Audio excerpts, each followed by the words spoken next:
Mari here on my 4th day of vlogging every day in April. Today I have decided to talk about a film that I watched this morning and that I've watched several times over the past couple of weeks because I am obsessed with it. The film is called 12 Angry Men, which I'm sure you can tell by the title of this video, and I have had it for a really long time because I watched one of Jack Howard's videos and he said that it was one of his favourite films and that he would recommend it to anyone. It's just one of those films that you have to see. And so I downloaded it. I also downloaded 2001: A Space Odyssey at the same time, which I've watched, and I would have to like make a whole separate video about that because I love that film. I just recently watched 12 Angry Men. I've just been putting it off for some reason. I don't know why, because dude, like, you gotta watch this film. It's amazing. Sometimes when you're watching a film or you're reading a book and you like gasp and you laugh out loud and you go no and you want to tell the characters what to do, and this is one of those films where you just feel so completely a part of it. You want to like sit down and talk to all the characters because you're just like, you need to tell them what's up.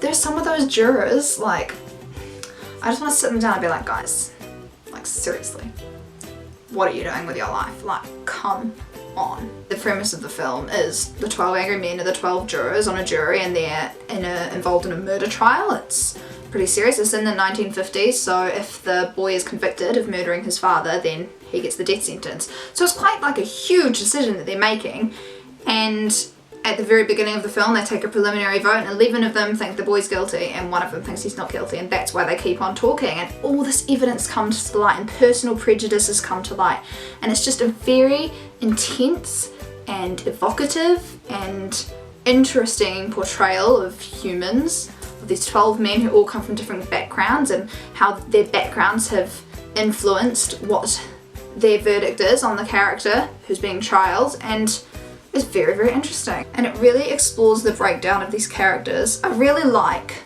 films that make me conflicted and make me challenge things, because at the very start of the film, when they sort of start explaining all the evidence against the boy who's being charged, I was like, oh, well, he's obviously guilty, like look at all this evidence against him. But then as the film goes on and everything breaks down and they discuss it, I was like, oh my god. It's really one of those films where you feel like you are on the same journey as the characters in the film. You are being told stuff at the same time as them, and every reveal is just as shocking and just as interesting, and it's incredible.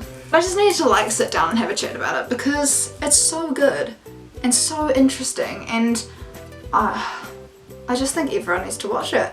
I think a lot of people are put off by films that were made like earlier than the year 2000. I don't know why. You know, I've always loved films from the 80s. I really like the stylistic approaches that people took back then. I feel like there was a lot of care put into how a film was made because they had to take things into consideration. They didn't have as much access to like sets and sound stages and so on that we have these days, and so everything was a little bit, I guess, like they really thought things through when they made films. Films that come out today are like mind-blowingly amazing.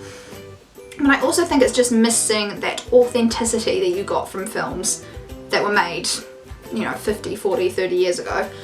And I honestly haven't seen that many films prior to like the 70s, 60s, 70s, but I'm trying to work my way through them because there's just something so incredible about these films. And when you think, you know, 60 years ago someone made this, like how did they do such an amazing job? How is this film that was made 60 years ago still completely relevant to our society and our morals and our values? I just really love films. This has gone on a bit of a tangent, but when do my videos not? Basically, altogether, I think you should watch 12 Angry Men. I mean, it's all filmed in one room with the same 12 people. There's no one else. Like, there are other characters mentioned, but there's no one else. There's just them, and somehow it just keeps you like engaged to that whole, whatever, like 95 minutes or however long the film is. It just keeps you completely on the edge of your seat the whole time, and there's nothing else. It doesn't need anything else. That's the thing. That's what makes it so exciting. The script and the acting combined with the very clever use of camera shots within the room, they make the film interesting. You don't need anything else, and I just find that absolutely incredible. Maybe it's just me being a nerd, but It probably is me being a nerd. But anyway, you should watch the film. It's awesome. I love it.